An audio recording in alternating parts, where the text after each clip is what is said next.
Views and opinions of any of the guests of After Hours AM are not necessarily the views and opinions of After Hours AM, its hosts, its staff, or any of its affiliates.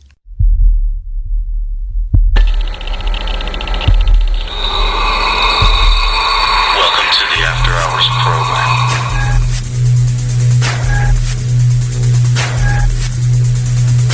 Are you ready? It's alive! It's alive! It's alive! Now broadcasting live from the After Hours AM studio, Joel Sturgis and Eric Olson.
AM hitting you like a missile coming right at you. I'm your host, Joel Sturgis, and as always, Eric Olson. You'll get used to it. I know you will. I know you will. Sorry about that. I was just thinking of about you coming down my street. I was picturing this. Coming down the street, knocking on the door, opening the door. I was thinking, you know what it's like? Huh. You remember the original HBO intro? Remember that where they had the model town? Yes, I'm talking like 35 years ago, way back. So I'm picturing that, and here you are stalking down the street, coming to my door, ready to bust it down with amazing paranormal programming. Well, someone call it amazing. Quite honestly, I have to thank everyone who listens. Again, making After Hours AM so popular. We love it, each and every one of our listeners. So thanks again for the bottom of our heart. Even you. Yes, I see you over there in Poughkeepsie, New York. We know who you are. No, man, it's been one of those weeks, man. I mean, it's just been one of those crazy weeks. It's really dry where I'm at. So if I do sound stuffed up, yes, I have the hay fever. And no, Zyrtec is not cutting it. Aye. Well, as we were saying before, we are a cheerfully medicated family. We take all kinds of anti-allergy potions and nasal rinses and sprays. Man, we just do it up. They come out with it, we try it. Do you do the neti pot? We do the neti pot. I live in a neti pot. I've never tried that. All the neti pot is it's just salt water, or you can use baking soda. And I think actually what the patented formula is just a combination of salt and baking soda. And then just put it in water. You don't even have to go. You don't have to buy it. Just make a little salt water. But I am telling you, salt water is an amazing substance, because not only, and I know you didn't ask, but I'm telling you anyway, not only does it clear out whatever is in there, but the salt in it actually inhibits infection. So interesting. It's effective. But don't you have to shove it up your nose and squirt it up your nose and do all that kind of fun stuff with it? All I do the minimum. I just put I make it, you've got to make your concoction. So you mix it up, and then I just pour a little bit into the palm of my hand, and then I inhale from each nostril. Interesting. Well, here's the problem with me is, those nasal sprays you can get over the counter. Yes, you just went over the counter. If I spray that up my nose, I know a lot of the listeners are with me. My nose goes berserk when I sneeze for an hour. So Really? Well, I mean, is it the act of putting anything in there, or is it that chemical? I think it's the act of putting not that I put lots of things up my nose, Eric. I mean, it's not like I'm, at home shoving things up my nose. Hey, let's try this. Everything up his nose. Up his nose with a rubber hose. No, but it just, I don't know what the deal is, man. I should give it another try, though. I should give the neti pot a try. Probably the easiest way, the way to ease into it is don't do like a really harsh inhale, just kind of very gently so that you're really just kind of getting the fluid in there, and you don't need a lot. And if you use salt water, really that's the equivalent, the chemical equivalent of what's in there anyway. So if you do it right and don't, inhale too harshly, then your body won't even realize that there's anything foreign in there in the first place. That's how you want to get going down the path to nasal health. Interesting. So there's a whole regiment you do. Oh my God, yes. I've been doing this I won't even tell you how long. I've been taking Sudafed for 35 years. Is that how you keep your golden pipes? Come on, it's your how voice. I keep my golden pipe. I thought you were going to say my golden locks. I was going to say, if only. Tonight. So, yeah, I do. I have to really be careful. What I do is I do the various decongestants. I take Sudafed. I take 2 different antihistamines. I do use salt water with a little bit of baking soda in there because that seems to just give it a little extra kick. So I do all of that. I do use one over-the-counter spray. It's not the one that just went off prescription to being over-the-counter. It's an older one. And that I've gone through them all, and there's just one that really kind of seems to be the one that works for me, so I use that. So I do all of that every day. I won't even tell you how many pills and capsules total I take, including vitamins and minerals and, potions of all kinds. That must be how you keep your youthful look. It may be. It might be, but tonight, you know what? Getting away from nasal health here for a second. Yeah, we've dwelled on that. We have a couple great guests tonight coming right at you. We have Joshua Zeman, Rachel Mills. They're filmmakers, and many of you have watched their movies on Netflix. So that would be Cropsy and Killer Legends. They're both available on Netflix, along with other movies they've made. But those are the 2 out there that are really burning up the charts right now on Netflix. They're our guests tonight, man. It will be really interesting to hear all about these urban legends and their takes on them and what they uncovered during their investigations of these urban legends. They're amazing. They're actually, to be honest, they're 2 of my favorite people. I really like them. They're fascinating. We have lots of things that we kind of agree on in terms of the importance to these stories, to the culture, and how in some ways the stories become even more important than the reality. But of course, it's very important to try to figure out what the reality is too. And they do a really, really great job. I love Killer Legends and Cropsy. And they're working on a project now. They can't talk about it because it's all super seeky. But they have another project that is really, really interesting. And we'll push them a little and see if we can get anything out of them. Yeah, absolutely. And another little bit of a show note. After Hours AM is coming back to Tuesday night. Yeah, yes, it is. After a lot, by popular demand as well, coming at you on Tuesday night. Our first show on Tuesday will shock you. It's stunning and striking and could not be more timely or topical. We are doing a full expose on, should we let the cat out of the bag just a little bit, Eric? Sure. We're doing a full expose on, let's just say Tom Cruise might be their most notable member of this religion. John Travolta as well. We're going to get to the backbone, what's really going on behind the scenes, and what these individuals that we will be having on the air have gone through by outing some of the things that are going on in the church, this particular religion that they do not agree with.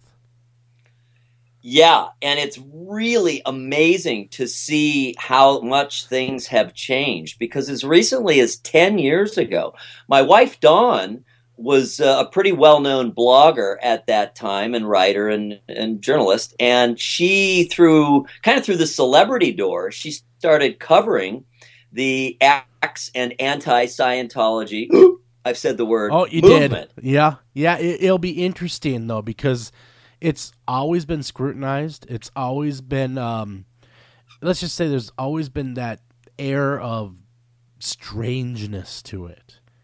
Oh, well, and menace. I mean, exactly. It used to be, and it may still be, but it certainly used to be very dangerous. And we're not talking metaphorically. We're talking physically, legally, emotionally dangerous to go against the church. And they've been defanged to a certain extent by some of the things that have been going on for the last 10 years, including the attack by Anonymous, and now, of course, the book and the film Going Clear. But we'll get into all that, and it will be amazing. We'll have some staggering stories. Yeah, so you're going to want to tune in. Share. Tune in, same channel, same time, Tuesday night for After Hours AM Tuesday edition. You're not going to want to miss that one. Eric, what do you got in the hopper for news tonight? Boy, I'll tell you, it is a weird world. There's been all kinds of archaeological stories lately. It just seems like there's just digs going on everywhere, and they're finding stuff. I don't know if it's just more than usual, or I'm just starting to pay more attention. But the latest news out of the UK is there's a cave in the UK that they've been exploring, and they've found all kinds of bones and remnants that date back 14,700 years. And they have come to the conclusion every single person in that cave was a freaking cannibal. Yeah, I'm and reading they think that. now Yeah, that this crazy. is very, very widespread behavior. It's not quite cannibalism like we think of maybe in New Guinea or something, where they're literally fighting wars and they're killing and eating their enemies. This was more of a ritualistic type thing where they ate their own dead for various reasons, but it is creepy as hell nonetheless. And check this out, just to top it off, after they devoured Grandpa, they made a bowl out of his skull. That's what it says here. That is just ridiculous. You know, there are some cultures that would eat their dead to gain their knowledge and their power. I wonder if they weren't doing the same thing. Well, yeah. I mean, I don't know if it's exactly knowledge/power, but yeah, I mean, it is a ritualistic type behavior. There is some sort of, I would imagine, afterlife aspect to it, some sort of reabsorbing them back in among the living aspect to it. They don't know yet because it was so long ago, but they may get this sorted out. It's one of the things that's just been so amazing about the discoveries, archaeological in particular discoveries, and the DNA testing and whatnot, is they're just learning so much more about the daily lives and the interactions of these people farther and farther and farther back. A side story, one not mentioned on the @AM Haunted Twitter feed, which is what we're working from. That's the America's Most Haunted Twitter feed that I put together each day and have a ball with.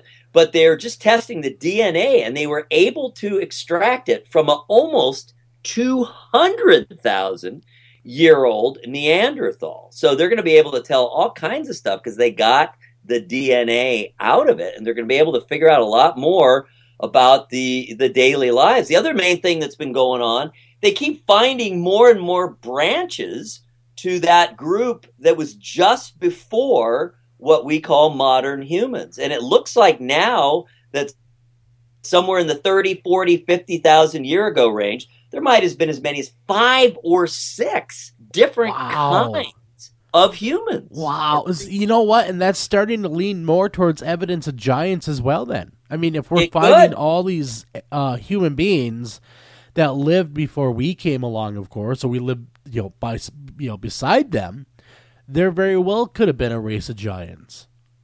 Well, think about it. The Neanderthals, they're finding now for sure they were much larger, much larger than us, or in particular the early modern humans, who were still quite robust. They weren't necessarily tall, but they were stockier than we are.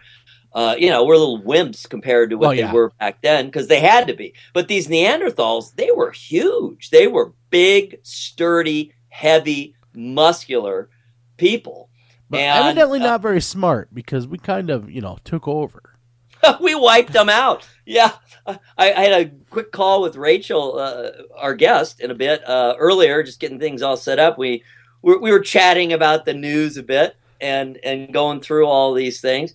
And it's amazing the things that we're finding out and the way people lived and the kinds of people and the evolution of the people. And the bottom line is we, the modern humans, and we perceive ourselves, of course, as the most civilized, we just wiped them all out. Yes. There's just no way around it. Well, it was survival. Fudge the facts. We wiped out all the competitors. Well, it was survival of the fittest, and we were the fittest.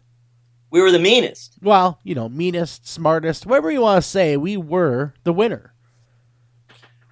We are the winner, it would appear. And you're right, as far as giants, even possibly Bigfoot, although I'm less certain about that. But it is possible that Bigfoot, if he exists, is, some form of pre-human or some form of hybrid with some of these pre-humans. So, it is possible. And you hear the stories, and they still to this day, but certainly if you go back 100 years, 200 years, they were finding what they were calling wild men, completely uncivilized human beings. Well, the Russian government had one running out, from a cave at him, and they shot him, a wild man. I mean, come on. We don't know how much of this is cultural, versus hereditary in terms of these wild people. I mean, if you put kids, yours or my kids, if we had, if they'd been raised by wolves in the wild, they would in fact be wild. But one thing is for sure, though, sir, this story gives a whole new twist on having family over for dinner, and for dessert. Yeah, I don't want to hear what's for dessert. All right, so let's move on. Another really cool story, kind of interesting. You don't think about this stuff much because it's all still, it's all so fantastic and cosmological, and we think about the big picture. But there is actually a United Nations organization called UN Office for Outer Space Affairs, and they've met something like 50 times. And they're setting the rules, the laws. They're making international laws for how humans interact and behave in space. Kind of like a federation, kind of like those kind of rules and laws and the way we conduct ourselves in space. Well, hell, we've only gone to the moon. We haven't gone any further than the moon. So do we really need a law book quite yet? Well, we don't. As of now. But I'm glad, I suppose, to see that they are thinking ahead, because think about ownership issues. There's a lot of weird stuff, and there's even some disagreement about how are we going to divvy up the moon? How are we going to divvy up the moon? We only have one, and we have to cut it up in little small patches. We got to slice that sucker up. But, it's looking like, and look, people are smart. We were just talking about that. We may be vicious, but we're pretty smart. And they're figuring out there's a lot of valuable commodities on the moon, probably even more so on Mars. But the moon has water. Mm-hmm. Absolutely. It now appears. It's in frozen form, but I always thought it was made of cheese. I always thought the moon was made of cheese. Come on. Well, that's the dark side of the moon only. That's the cheesy side. Okay. All right. Yes. So, and of course, they got mice up there too. Really, really big ones. Yeah. They're the ones who eat the holes in the Swiss cheese that make up the dark side of the moon. Mice. They got those nasty space mice up there. Is what they have. Not even cool. You don't want them getting on your ship, I'll tell you. No. So, God, no. But the serious side of it is there are a lot of valuable materials on the moon. Probably even more so on Mars. And as we go farther and farther and farther out, there will be more and more value to be found. Essentially, it's mining is what it comes down to thus far. So, we got to know who gets what and how do we divide that up. Is that because we're exhausting all of our resources on Earth? We're starting to look elsewhere. Well, it's partly that, but even more so, it's if we have outposts away from Earth where we can refuel or we can put water, restart stock on water Sure. or et cetera. And they think there's enough chemicals that they can probably make fuel even. See, as we get more and more advanced with fuel, we're not relying on the really hardcore toxic rocket fuel. We figure out how to use water, how to use, various, I guess H3O, heavy water, has various properties. So as we can do that, it would be kind of refilling stations, and it would make it easier. Because remember, the big problem with blasting off from Earth is the gravity and the atmosphere. So it takes all kinds of thrust to get off the Earth, much less so with the moon, which has much less gravity, basically no atmosphere, or Mars, which would be, in between the moon and Earth, but it's smaller than the Earth and it has very little atmosphere. So it's much easier to get away from those types of bodies. True. No, very, very true. I mean, I think as we move forward in our space exploration, and they are talking about getting to Mars within the next 20 years, it'll be interesting whether we actually do come across life. But now there was a press release not too long ago from NASA saying that in the next 20 years we will encounter life, but it won't be the kind of life that we're thinking we will. It won't be little green men. It'll probably be more like microbes. Yeah, I would say just based on the news stories that are coming through, I mean, it just seems like daily the things that they're discovering, because there's various probes out in different places within the solar system. There's one that's heading for Pluto right now. There's one on we're going for a couple of the moons of the other outer planets. Like you were saying, we're absolutely making preparations for a manned flight to Mars, and hopefully that'll become something that's quite regular. And of course, the moon is still the only place we've been, like you said. So, as we're doing that, and as we're branching out, we're finding out more and more. And I think it just looks more and more likely that life is probably pretty common. Now, that's completely different from saying, like you say, little green men, or what we would think of as aliens. It's probably just microbes, but still, finding microbes scattered throughout the solar system, that's a big deal. But Eric, what's going to happen if we bring back these microbes, and that's what starts the zombie apocalypse? Then all of the doomsday preppers will say, I told you so, and be very happy. I just had to throw that in there because on many of those movies, that's how the zombies come about, is from like an asteroid with microbes on it. Sure. Next Makes thing sense. People are eating each other. It's a bad day. It's a bad day. No, quite seriously, that could be with something we have to be very, very careful about. We have to quarantine, and that is something. I agree. That is certainly one of the most likely scenarios for an Armageddon type setting. I'm not sure if it's going to be zombies, but there could be a plague that would wipe out 3/4 of mankind. That we have our immune systems have no defense against. No defense, not ready for, never seen before. I mean, look at it on a smaller basis. Look at the history of mankind just in the last 500 years or so. Look what's happened when people have gone places with germs where the people there have no defense against them. Look what happened to the Native Americans when the Europeans came over to North and South America. They were essentially wiped out. Yes. Oh, very true. I mean, in fact, if you go to the doctor, generally they ask you if you've been out of the country within the last 21 days. Or Mars or the moon. Have you been to the moon? Have you been to Mars? You don't have any candy bars, do you? No, sorry. Bad Mars joke. Well, this is all pretty depressing stuff, though fascinating, I must say, on a little more a lighter level. Although ironically, it's called Dark Star. One of my favorite artists and one of the most successful dark artists, as they call them, H.R. Giger, who is the Swiss guy, and I'm sure even if you don't know the name, you have seen his work. He's done many, many dozens and dozens of album covers. Oh, yeah, he's everywhere. Most notably, or best known, is he designed all Alien. He designed everything, all the art direction for the movie Alien, and then Aliens. And so he died recently, I don't know, a year or two ago. And there's a new documentary out about him and his career called Dark Star, and that is coming out in May. And I think that's going to be that's going to be that's going to be a great show. It'll be interesting to see how he kind of got his start. You know what I mean? And his relationship, it looks like they talked to a lot of the artists, the musical artists who he did work for. So, how did he interact with those people? How did he interact with the people making Alien, of course, with Ridley Scott and whatnot? And he's a really fascinating guy. Very, very interesting, very extremely successful, as the genre is now called, dark artist. Dark artist. Yes, he was one of and is one of the best out there.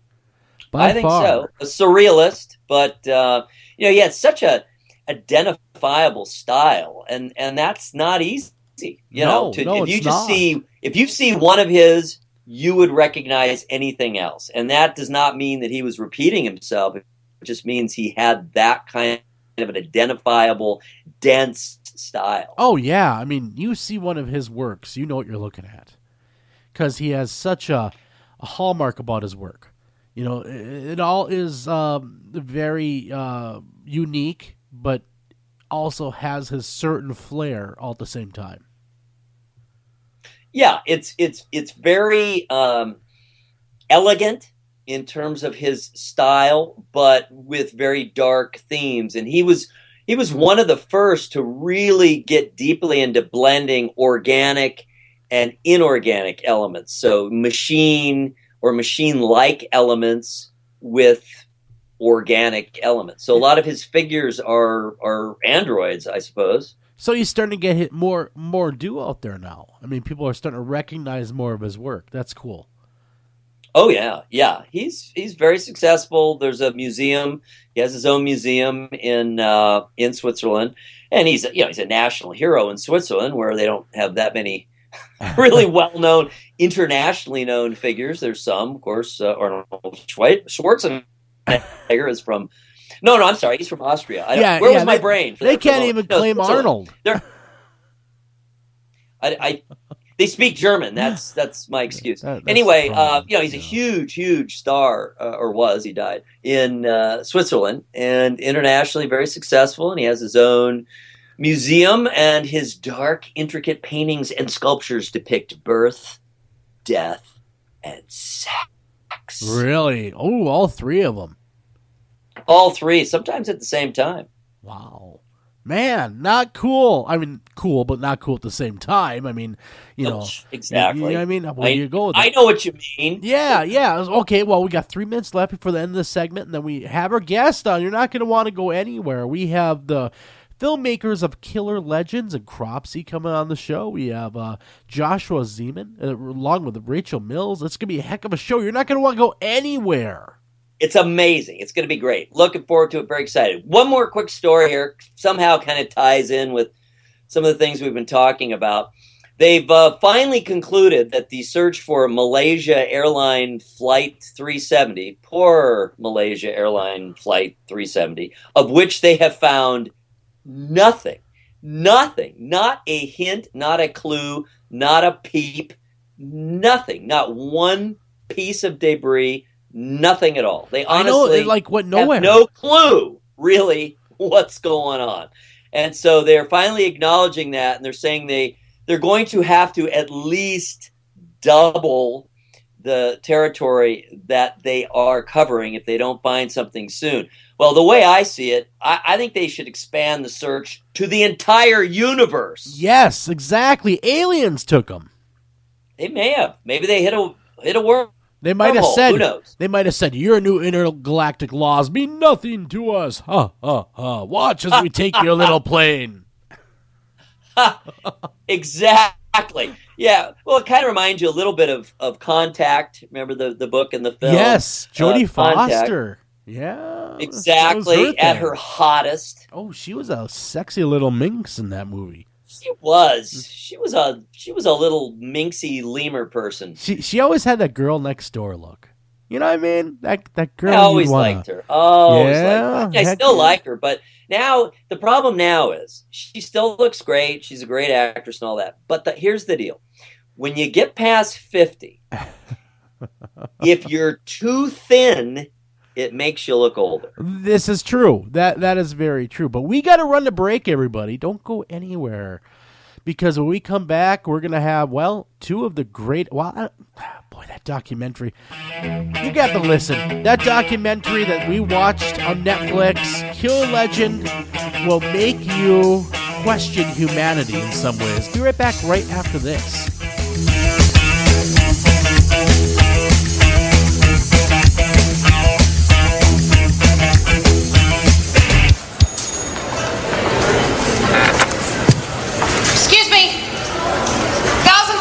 Patients can't afford a place to stay when the best treatment is far from home. A room shouldn't be the difference between life and death. Let's make sure that everyone who needs a room gets one. Let's make some noise. Let's help the American Cancer Society finish the fight. Text ROOM to 41518 to donate $10. Hi, Tom Bodette. If pop culture is to be believed, roughly 40% of all people are actually vampires, or dating one. Well, undead or not, you can always save on a clean, comfortable room at Motel 6, even if you sleep during the day because direct sunlight turns you into a pile of sparkly coffee grounds. Speaking of which, we have free coffee every morning. You day sleepers may want to go for the decaf. I'm Tom Bodette, and we'll leave the light on for you. Book online at motel6.com. Hello, this is Joel Sturgis, one of your hosts of After Hours AM, and I'm here to tell you all about Planet Paranormal. Planet Paranormal is the place that you can hear every single After Hours AM podcast right from the very, very beginning. So tune in over at www.planetparanormal.com. That's right, planetparanormal.com. You'll be extremely glad you did. Northern Tool and Equipment. So me and the boys head out to tailgate today and find some other fans in our spot. Well, it happens. Cheering for the wrong team. Oh, this is war. Even worse, they've got this couch set up and everything. A couch? Yeah, it's sectional. All right, first thing, don't ever use the word sectional again. Done. Second, I want you to grab a 4,700-pound tow chain with J-hook and grab hammer. Throw that on the back of your truck. Got it. Now you're going to Hail Mary the J-hook over the end of that couch. Time to find a better spot for your new friends. That should do it. There's no problem a little horsepower can't solve. Northern Tool and Equipment. I heard on the news about that 5-year-old who found his uncle's gun. The kid didn't know it was loaded. I heard on the news about that 14-year-old girl who was bullied online. For like a year, she couldn't take it anymore, so she got her dad's gun from his nightstand. I heard on the news about that guy who broke into someone's house, stole a gun from the hall closet. He accidentally shot his cousin in the head. She killed herself. And later, killed the owner of the store he was trying to rob. If you own a gun, you have a full-time responsibility. When you aren't using it, be sure it can't get into the hands of curious children, troubled teenagers, a thief, or anyone else who might misuse it. Your family, friends, and neighbors are all counting on you. Remember, always, lock it up. For more information on firearm storage safety, visit ncpc.org. This message brought to you by the National Crime Prevention Council, the Bureau of Justice Assistance, and the Ad Council. Only in the forest can you see this. But nothing beats the moment you see that. Cool! That's your child's eyes opening up to a world of possibilities. There are some moments only the forest can inspire. Find yours at discovertheforest.org. Learn about forests near you and discover cool things to do when you go. And you might just see this. Visit discovertheforest.org. Brought to you by the U.S. Forest Service and the Ad Council. Do you have a question for our guest tonight? Don't feel like calling the show? Not a problem. Email those questions to afterhoursam@gmail.com. Again, that's afterhoursam@gmail.com.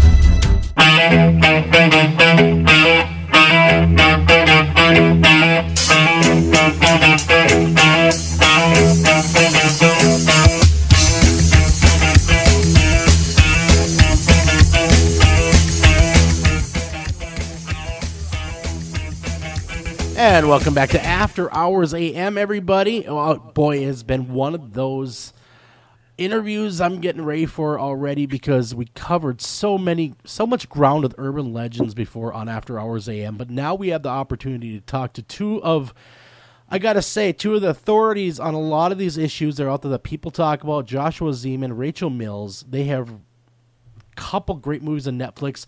A lot of the listeners have come to me, even before we've had you on the show, have said, hey, have you ever heard of Joshua Zeman?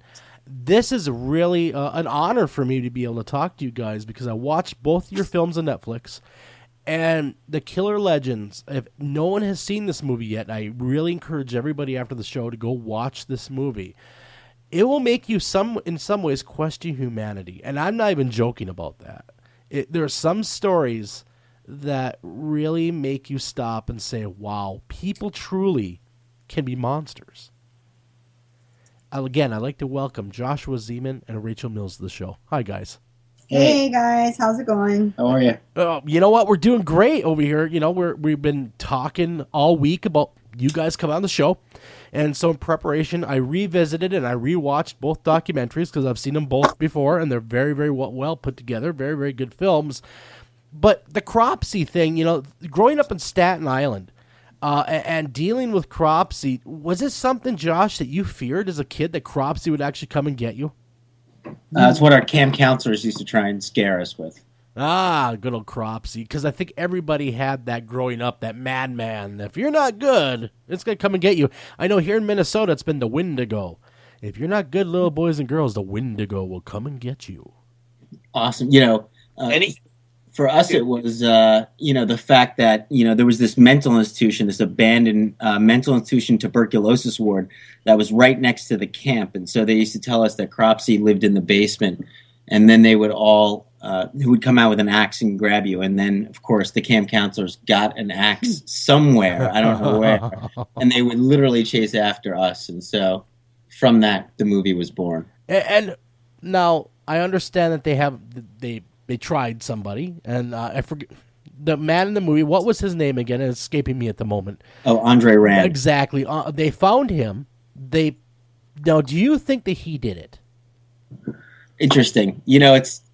I think he did something, but probably not everything. But it really didn't matter what he did. It mattered how the community responded to what he did. That for us was the most interesting. Do you think it was a bit of a witch hunt? Yeah, it's almost, it was a witch hunt, but it was also like it's what we naturally do to things we're afraid of. Sure. And so, we were afraid of it, and we made a lot of stories about it. Well, and having something that's so ingrained in the community, an urban legend, is one of those things as a kid you kind of dare yourself to, like, go to that asylum or go do this or go do that. Did you ever do that as a kid, go to that asylum and dare each other to go in there? We did that, and then we had keg parties there. And oh, so you're there all the time. You're like, hey, what's going over there? All the time. Keg parties, like I dare you to go down to the basement, and the basement's freaky. I would imagine it looks freaky on film. I couldn't imagine I've been there live. No, it was nutso. And then even as adults, kind of when we went back, there were, I don't know if it's in the movie. I don't think it is, but literally we would be walking like through this abandoned building, and then we'd see like a group of like other kids. Well, they were like 13 and we were like 30 running around. And so it was very funny. And I think, we came upon these kids. It was just like the movie Man Bites Dog. And we're like, what are you doing here? And they're like, we're looking for ghosts. What are you doing here? Looking for ghosts. We're trying to find out the truth. And it was very funny. Kind of a Scooby-Doo moment. Totally. They were like, how old are you guys? I was like, 30. How old are you guys? They're like 12.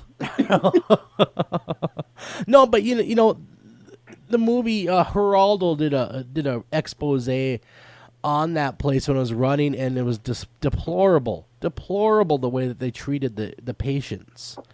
And if there is a place on the face of the planet haunted, it's a place like that, and it's a place like Penhurst. These places where people were mistreated so horribly, and they never ever had an opportunity to ever truly live. Mm-hmm. I would have to believe that if there are ghosts out there, which I do believe there are, that those would be like just perfect breeding grounds for them. I mean, there's something there. I don't know what it is, but I think karmically the place is, in a lot of ways kind of cursed in that respect, and it's no coincidence like bad things continue upon bad things in an area. Yeah. Do you think that it's a lot of it is just the whole negative imprint left there that's more scary than the actual building? Sometimes, yeah. And the fact that it's also like there's tunnels there, so it feels like something that goes very deep, whether that's physically or something else. It was a hospital for veterans at one time, and, coming back from World War II, I'm sure that was not a very fun place either. No, I wouldn't imagine it would have been the greatest place in the world to be stuck. No. It would be coming back from World War II, and then you have to go to this place in these horrible, horrible conditions, and it just isn't right, and it wasn't fair. It still is not fair to the poor people that had to endure it. Right, but then the interesting thing about Staten Island is even before that, earlier, there was a quarantine where basically anybody who came through Ellis Island who was sick went to Staten Island, theoretically, to kind of like, see if they would get better or like incubation or whatever it was. And they kept, all the doctors and nurses lived on the island, and they would go into this quarantine, and they didn't really understand communicable diseases, and the doctors and nurses kept bringing diseases back to the villages, and everybody would die. And they got so fed up with it, literally, like with torches in hand, they went to the quarantine and burned it down, like the fog or something. Damn. Wow. And so it's like one of those rampaging villagers. Yeah, just like in Frankenstein, right? They all show there's up. like pictures with them in pitchforks and torches, and so that's the public side of it. There's the horrific things that happen, and then there's the public reaction to the horrific things that happen, and that's again what we were kind of interested in. Well, I guess I gotta back up a little bit and ask, Joshua and Rachel, what made two nice people like you want to get into urban legends? Yeah, Rachel. Well, I think that there's so much that we fear that we internalize. Some things we fear, we don't understand why we fear them. And we create stories out of those things so that we can understand them just a little bit more. If we put a narrative into our emotions, that makes me connect to it just a little bit. I can understand it a little bit. Well, do you think a lot of these urban legends are more cautionary tales? Absolutely. Yeah, I think inherently as humans, we have fears, and we're all storytellers. So those stories help us, deal with what we see around us. I would have to agree, because everybody grew up with that cautionary tale that if you go out to Lover's Lane with your girlfriend, something horrible will happen to you. The man with the hook. I mean, perfect segue right into this subject is the man with the hook. The town that feared sundown. I mean, out there in Texarkana, Texas, you had the Phantom, and he was killing all these. I shouldn't say all these, but some people that seemed to be lovers. They got killed, and really it's still unsolved to this day, isn't it? Yeah, that's weird. Yeah. But it was definitely lovers' lanes. Like all those people were going to make out, and like that specifically was kind of why he was going after them. Very interesting, because they're in like a vulnerable position. Yeah, Son of Sam did the same thing.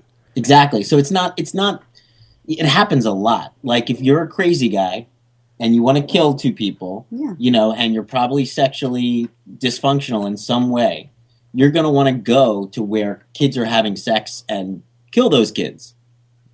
Yes, because sorry, but that's what it is. Well, exactly. I mean, that's a lot of it. When you get into the nuts and bolts of it, it's all about that rage that individual is feeling because of his own shortfalls.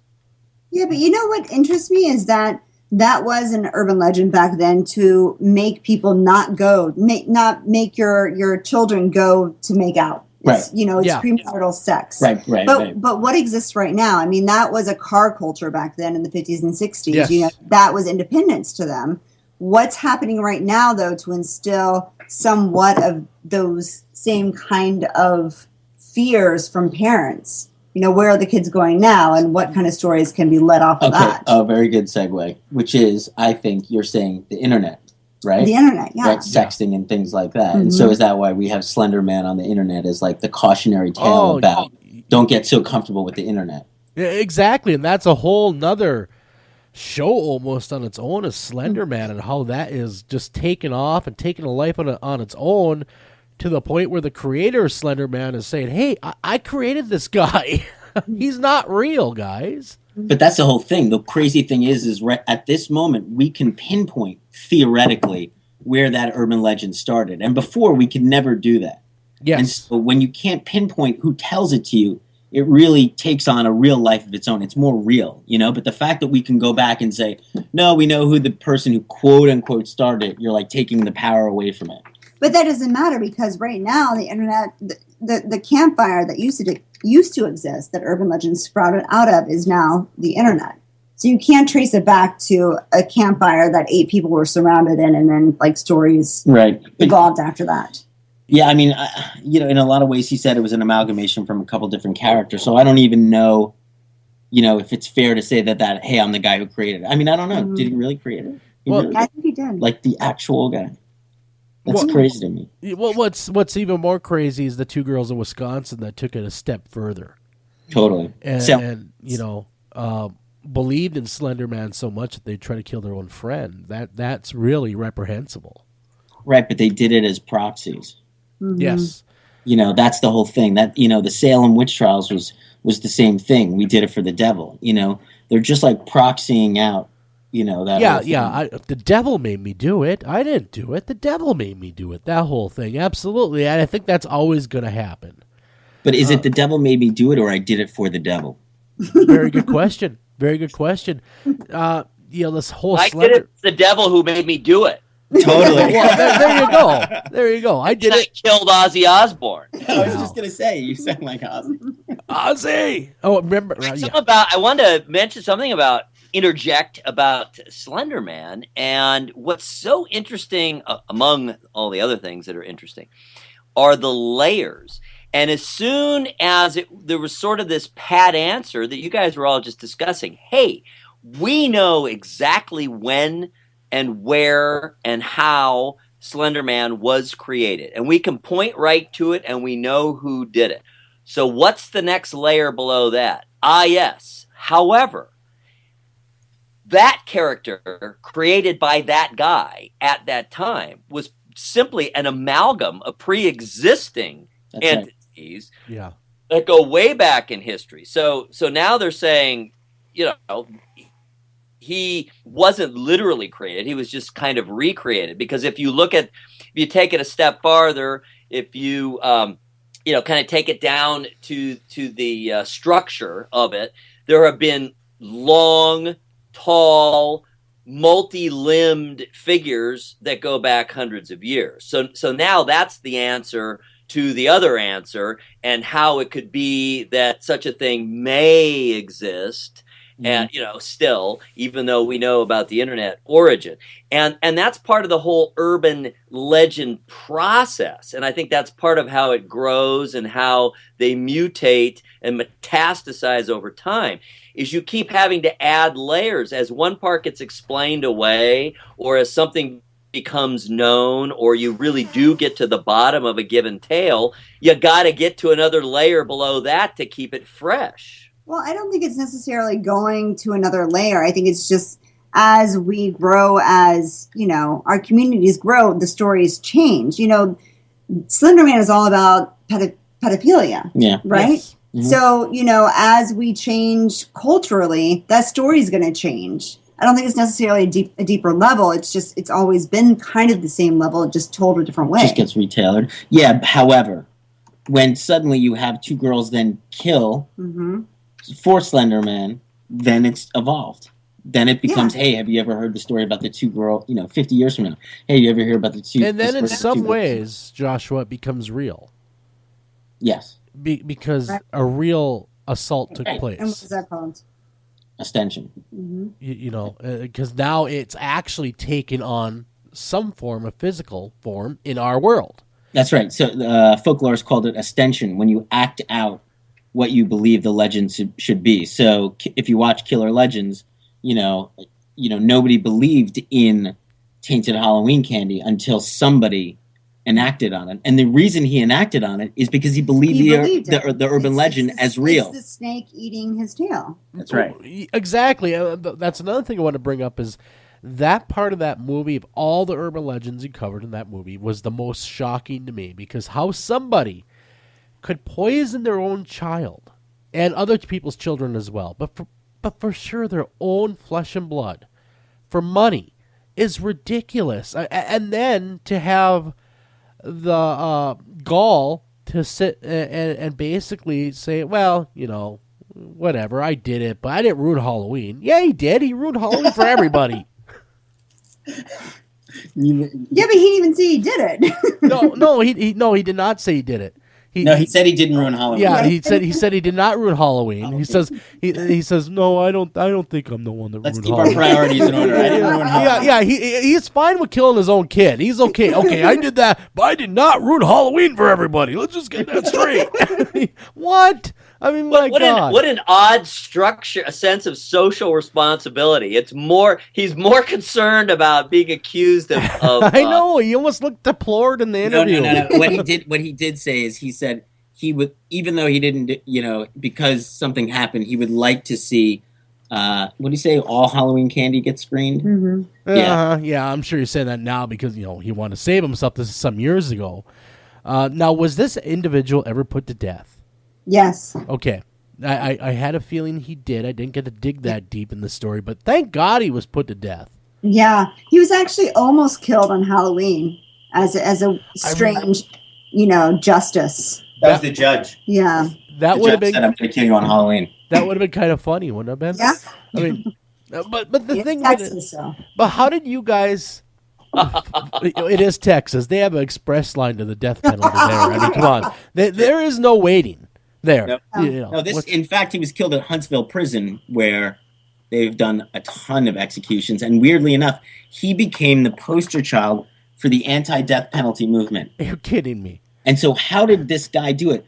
Because they said, we know this guy is so irrehensible because he killed his own kid. We believe he should not be put to death. And so they said, he's the worst guy ever. And if we don't believe he should be put to death, then we don't believe in the death penalty. And they wanted to make an example out of that. Gotcha. If we don't believe this worst of the worst can be put to death, we don't believe anyone should be put to death. Right. I get that. Yeah. I mean, kind of choosing your devil kind of thing going on. Yeah. So anyway, it's Nazi pedophile cannibal. Exactly. With a chainsaw. What I like most about your local urban legend is the fact that it's really a legitimate mental illness. So they call it, the Wendigo. Well, they call it Wendigo psychosis. There's really two stories of Wendigo. There's one where there's actually a creature running around. That you take on the form of the Wendigo. Mm-hmm. And then there's another one, like you said, the Wendigo psychosis. So they're almost two separate stories, really, when you kind of dig into it. But a lot of it people kind of up here, especially the Native Americans, they really kind of attributed it to, of course, the Great Spirit or their religious view. But another view that they also say is the cabin fever. People went crazy. They couldn't go anywhere. Mm-hmm. And so it's kind of weird how this story has evolved. In fact, there was a Wendigo sighting, I want to say 3 or 4 months ago, that I got email from an individual saying, hey, I saw one up at Thief River Falls not too long ago, which is up here in Minnesota.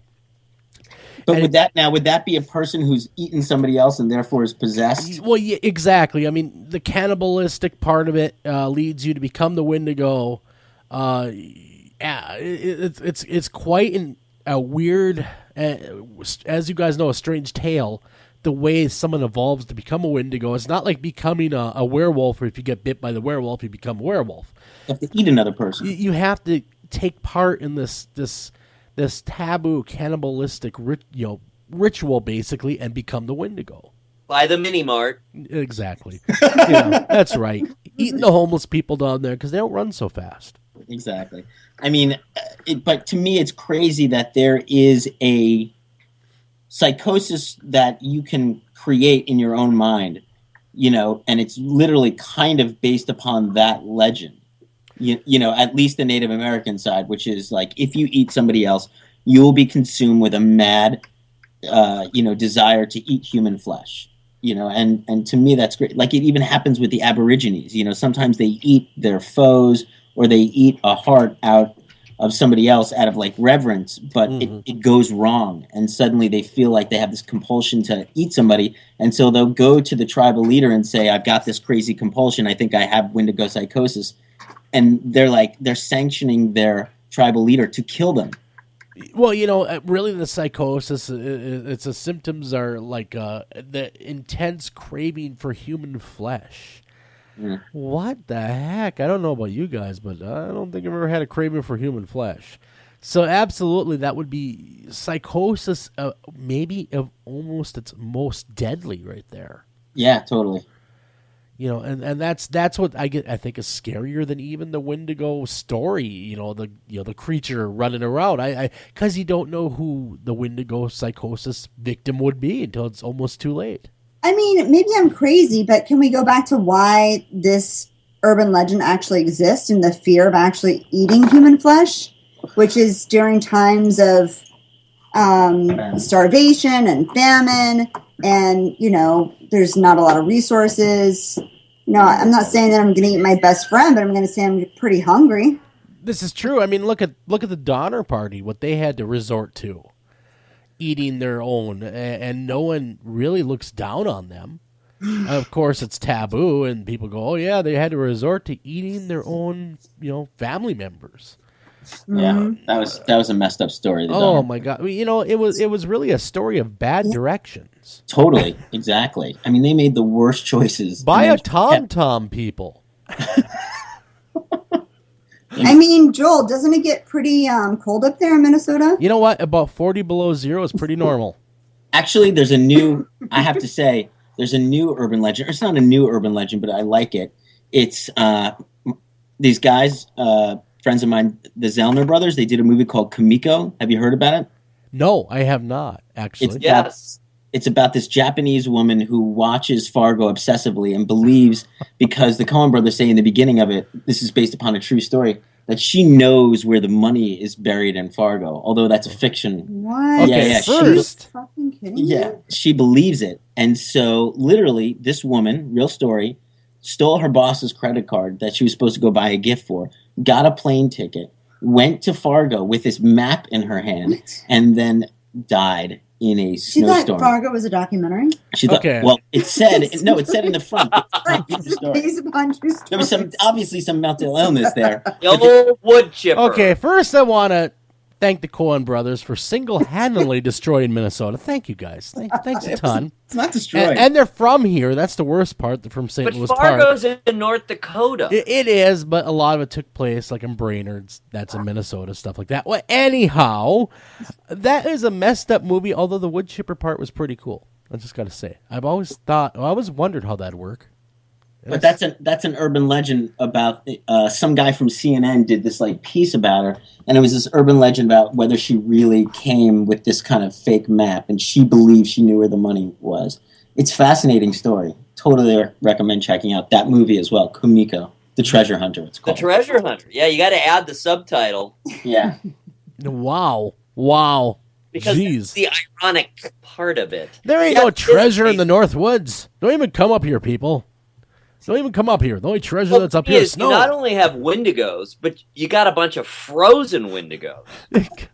You know, here's the deal, though, guys. Now, if we're on urban legends, if the zombie apocalypse, yes, I'm going back there, ever did happen, I'd be safe up here. 40 below, they just freeze right in place. Just throwing that out there. Yeah. Zombies, there's all different kinds of zombies. There are a fair bit of zombies. Snowman zombie. Okay. They had a love child with the chupacabra. Inuit zombies. Well, there's lots of different kind of zombies. I was just hoping to, defend us up north here for a second. And I failed miserably. But you know what? We got to run a break, everybody. But when we come back, we have more urban legends to go off of. So, hey, don't go anywhere. We're going to talk more about killer legends right after this.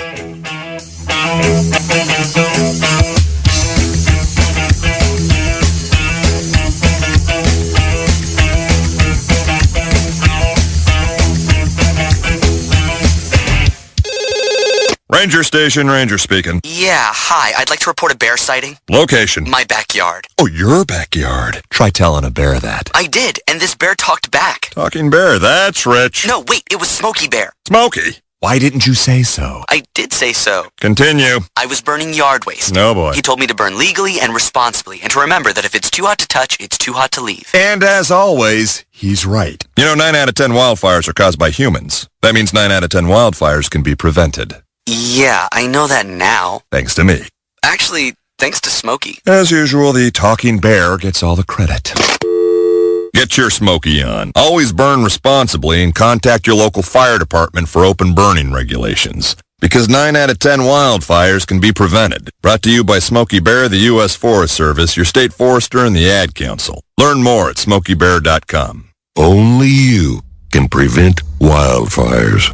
America's Most Haunted, The Secrets of Famous Paranormal Places is now an epic book from Berkeley Penguin. History, legends, investigations, interviews, and profiles of America's 10 most haunted hotspots by Eric Olson and haunted housewife Teresa Argy. Be sure to join us on Twitter and Facebook at AM Haunted, Pinterest at America's Most Haunted, and our website, americas-most-haunted.com. And here every week on America's Most Haunted Radio with all the top names in the paranormal field. Hi, I'm Kip Parker. And I'm Charlie Parker. And we're the Parker Brothers. Hey, Charlie, what's missing from our game catalog? I don't know, Kip. Tell me. Well, you can't talk to the dead. You sure as hell can. That's why we got this brand new game called Ouija. Ouija? Well, break that down for me. Well, it's Wii because you're having a great time, and G, it's because G, aren't you having a blast because you're having a good time with the Wii. It looks like it smelled like a Chinaman got caught in there. Don't question it. Well, Ouija, Kip, tell me about it. Well, inside the package comes a flat board with all the letters of the alphabet, numbers from 0 to 9, and a yes-no written out by itself. Well, that sounds like a lot of stuff going on. It's got a lot of stuff going on indeed, Charlie. It also comes with this planchette, which hovers over the letters the dead are trying to tell you. Well, how does that work, Chip? Well, you ask the question, and then the dead move your hands in the direction of the answers. That sounds like a heck of a way to find Grandpa's slave money. Turns out it was in the attic. But the questions don't have to be as serious as slavery. You can also find out if Sally's got a crush on you. The dead like to answer all sorts of trivial questions. Feels like they'd have better things to do with their time, Kip. No, lost souls are lost forever, and they're really glad to help. Well, gee, Kip, can't you just get any sort of board with numbers and letters and talk to the dead? The dead prefer quality like anybody else. Quality you can only find at Parker & Parker. The Ouija board, brought to you by the Parker Brothers, available in both white and colored walworts. Separate but equal savings. Northern Tool and Equipment. I got a rather serious problem over here. All right, what are we looking at? Cranky mother-in-law asleep on the couch in the man cave. Dear God. It gets worse. That's impossible. She's passed out on the remote. I stand corrected. What do I do? Okay, I want you to grab a Torrin Big Red hydraulic bottle jack. Okay. Now you wedge that bad boy in under your mother-in-law and crank her up skyward. It's working. And got the remote. Great. Now grab that Torrin Big Red 2-ton folding shop crane and put that woman on wheels. And away we go. There's no problem a little horsepower can't solve. Northern Tool and Equipment. Do you have a question for our guest tonight? Don't feel like calling the show? Not a problem. Email those questions to afterhoursam@gmail.com. Again, that's afterhoursam@gmail.com.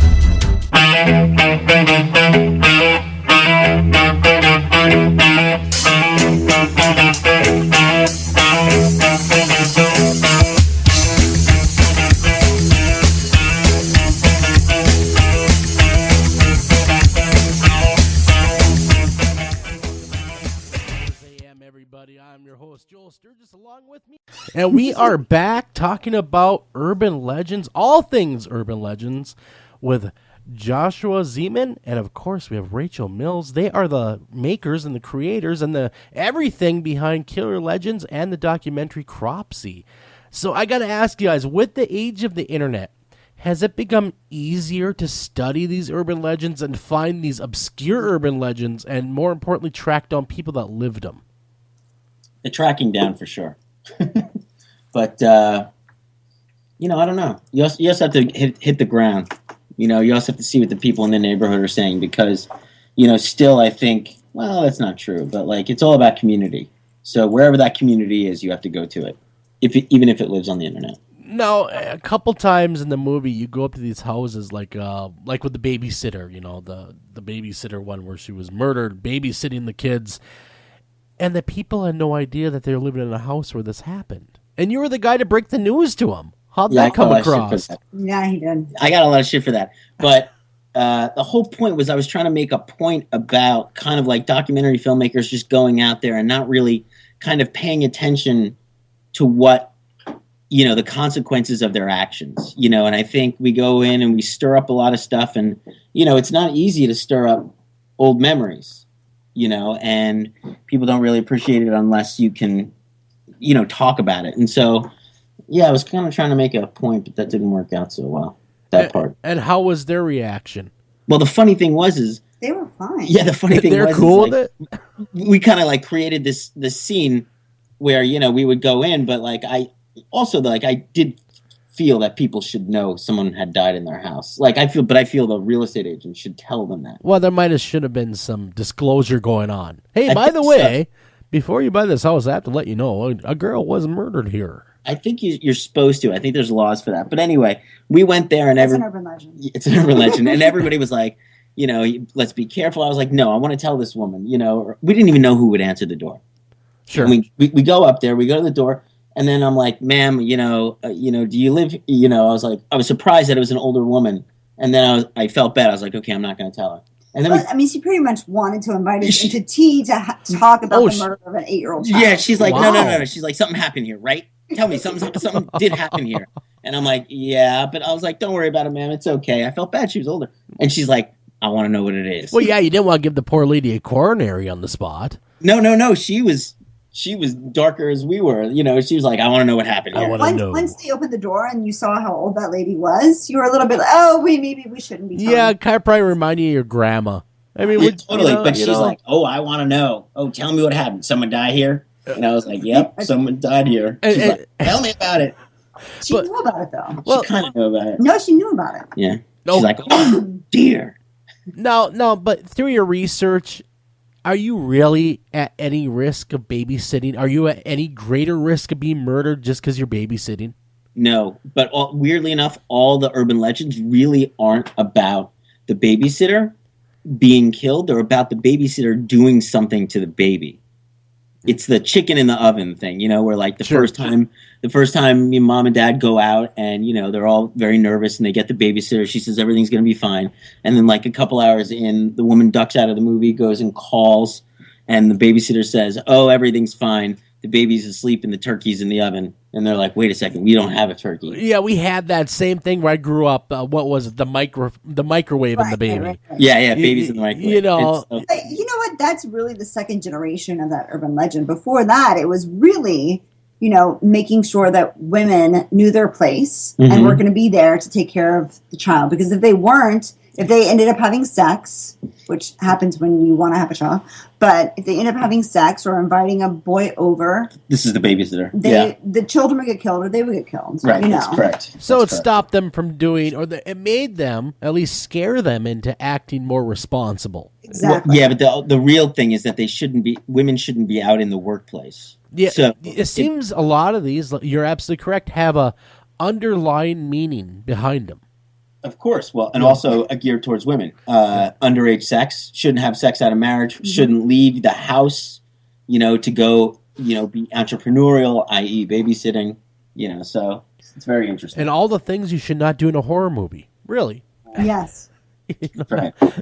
But one thing that struck me as interesting is the movie that was out, the Town That Feared Sundown. The scene where the trombone player is killed, she never even played the trombone.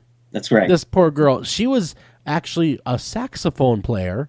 But it's hard to stab yourself. Well, yeah, I mean, the death wouldn't have been anywhere near as awesome, I guess, in that respect, if she would have been a saxophone player. But a lot of times they take these urban legends and they sensationalize them so far from their base that they become huge, and they become more of the monster in the closet by design. Yeah. I mean, first of all, Charles B. Pierce, the guy who directed that movie, right? He did a movie earlier before that called The Legend of Boggy Creek. That movie is like the first found footage movie and completely scary. and completely crazy. And so when you watch that movie, that was the first one. That's what Blair Witch took its found footage ideas from. And so kudos to the guy for that. And then he creates this weird kind of true crime, but not really, slightly, like fictionalized with. And so he was really like way ahead of his time in terms of what he was doing with fictional and reality and putting them together in horror. Oh, I would have to agree. I heard is he preferred the shortening word bone for trombone rather than sax for saxophone. And that was really the underlying element. It becomes completely weird when you have the guy like angrily blowing into the microphone as he's stabbing her. It's the weirdest and she's, I don't know, there's a lot of weird. And I gotta be honest, her screaming was not very convincing in that movie. If I was being murdered, I would be doing a little more than, that kind of hurts. Not very good. But the weird thing is that the fact that we were down there investigating the roots of this urban legend, and the thing that kind of drew me to it was the fact that they played the movie in the same place where a couple was killed, Spring Lake. They play it there every kind of October, and so they're playing the movie in the location where the murder happened, and all the town is coming out to watch this movie. So the whole town is collectively legend tripping the experience of going back to the place of the murder. And to me, that was fascinating. Well, yeah, it's almost like they embrace that this happened. Yeah, well, it's the town, the Park and Recs guy got in a lot of trouble for it as well. But it's a brilliant idea. Well, sure it is. Like imitating art, imitating life. Exactly. There you go.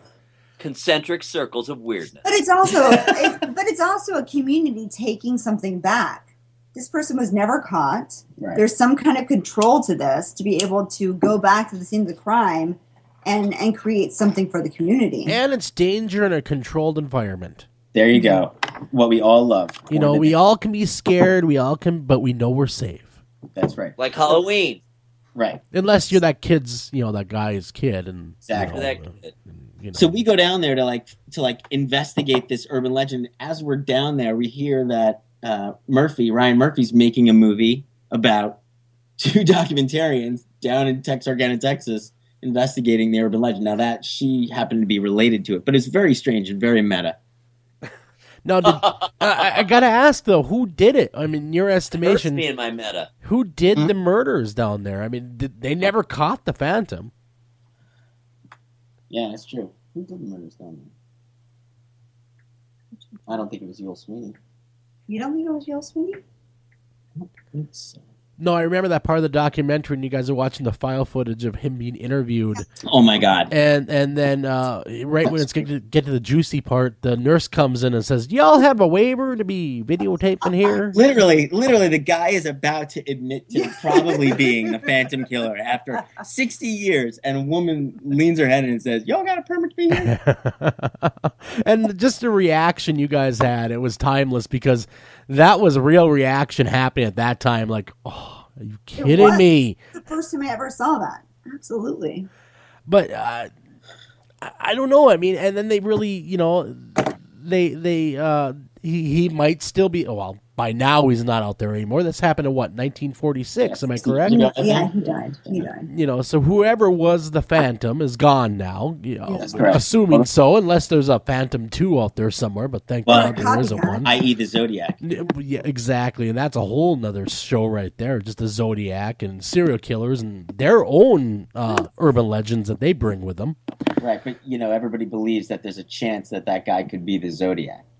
Now, how would they tie that together? Because he sent letters to the local newspaper. On the typewriter, right? On the typewriter, exactly. And supposedly, the Zodiac had similar looking letters that kind of dropped other letters. I'm not quite convinced, but it was definitely interesting just that people would kind of go there. Yeah, I would have to say that's a little bit of a reach. Mm-hmm. By far, because the Zodiac... both had typewriters. I guess that's where you have the link. But other than that, I don't see a real link. Serial killers, there's a law, and it's a federal law, I'm pretty sure. You're not allowed to go to a different state if you're a serial killer. You got to stay in the same place. You can't go on the turf. That's right. Unless you're Ted Bundy. Yeah, exactly. Ted Bundy. Now that's a whole nother story again. That guy got away with, I was going to say murder as a joke, but not as a joke. But that guy, he would commit a crime. He would get arrested for burglary, and all these different crimes, and then he would kind of get out of it. And because the police didn't have he was just so charming. And he was smooth, man. I mean, he was. Or have a DNA. federally mandated database. Yes. That would. Yeah. Well, he was so smooth. Yeah. And he was a law student. I mean, he knew enough about the law, and he knew enough about loopholes a lot of times to get out of things. Yeah, and how to jump out of a window. Yes, did that too. He was like Evel Knievel. He can do both. They teach that in charm school. Well, charm school would teach you how to tuck and roll. This is correct. Tuck and roll. Tuck and roll, Ted. Tuck and roll. It really does. On a serious note, though, it shows you that some things just don't change. And one of the most valuable qualities a human being could have now, 100 years ago, 500 years ago, 10,000 years ago, is personal charm. It really does make a huge difference. More, I think, than we realize or are willing to admit. In this day and age when everything's supposed to be so objective, right? And we're not swayed by such things as such subjective things as charm, but we are. Oh, we definitely are. I mean, charm opens a lot of doors. Mm-hmm. I mean, you can be the worst human being in the world, but if you're charming and you got nice air about yourself, you can pretty much get away with most anything. Even murder. Well, every cult is based on personality. I mean, it really is. Well, even I was just reading a story about a conclusion about the Aaron Hernandez trial, and they were saying this guy had what amounted to a cult around him. All these people who refused to testify against him, he had them under his thumb, including some of the people he murdered were part of his posse. So, I mean, even as recently as now, that is a really key element to, obviously a sociopath as well. So if you combine personal charm with sociopathic tendencies, there is a serial killer. Well, Aaron Hernandez, A, he's rich, B, he's good looking. I mean, really, he has all the charm and charisma you would need, like you said, to almost have that cult leader status and be able to get people to do what you want them to do. Well, that's why he wasn't even charged with the first two murders yet. They had to get this one out of the way because no one would testify. And finally, things have come around and they will be charging him with these other two previous murders. But I'm telling you, it's weird. And it just shows you that some things don't change a whole lot over time. We think of ourselves as evolving and changing and becoming something different from what we were in the past. And we're not there yet. That is for sure. No, very, very, very true. But and like your movie Killer Legends, you went and you exposed a lot of these urban legends for what they are, either frauds or acts of horrible, horrible humanity out there, like the guy that killed his kid, for instance, with the pixie stick that poisoned him. What a horrible story! But at the same time, were you shocked at all at the reaction by some of the townspeople, these particular locations, how the reaction was to their own urban legend in their own backyard? I think clowns was pretty interesting in that one. I don't know. I guess Town That Dreaded Sundown, yes. Mm-hmm. Yeah. Because, and you also covered Gacy in the movie. The clown. Right, yeah, Gacy. I mean, the interesting thing for me about the clown thing is how the community reacted. The idea that all these kids were seeing clown sightings, like in a white van, yet all the kids, there would be kids from one culture, like there were all the African-American kids, and then there were like the Hasidic kids, and both of them knew about the Phantom Clown scares. but it was pre-internet. And, Sure. The question is, how does a scare like that go from one community to the other in a pre-internet age? And it's very interesting. And how did it? I mean, was it all word of mouth? Was it all word of mouth? And it was Okay. something that was so scary that all the kids easily bought into. I mean, that kind of reminds me of like the witch trial, the Salem witch trials, Right. as far as this mass hysteria, Mhm. right? Yeah. It's true. it's always kind of been there. Yeah, it is it is hysteria, but it's very interesting. And now there's the Poltergeist 2 movie. Yeah, New I know Poltergeist nothing about movie? it. Oh, yes, the rebooting of the old Poltergeist movie. What a horrible, horrible thing. Which has its own urban legend. And what would that be, sir? About The making of the movies. Oh, Yeah. yes, absolutely. The That's sets being haunted and cursed, and some of it's tenuous, but some of it's pretty disturbing too. Very young people dying from very strange causes. a lot of that in Hollywood. I mean, in fact, even in rock and roll, we had a gentleman named Gary Patterson on. He talked about the 27 Club, why a lot of these rock and rollers die at the age of 27. That's its own urban legend. It's true. It's true. And a lot of it is their lifestyle is what kind of leads to that. But at the end of the day, urban legend, like we said, is really only a few things: a cautionary tale, or a tale about, a lot of times, like you said, women in the workplace.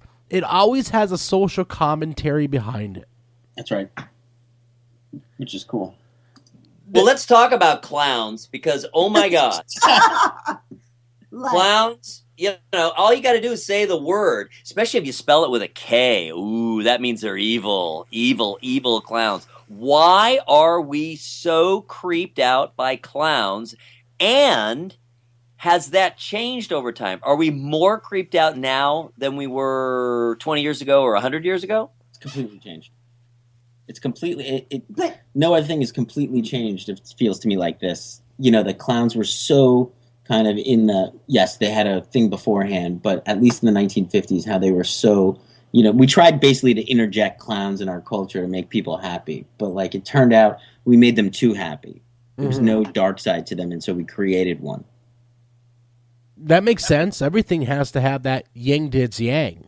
Exactly. But nothing's become so evil as clowns in today's culture.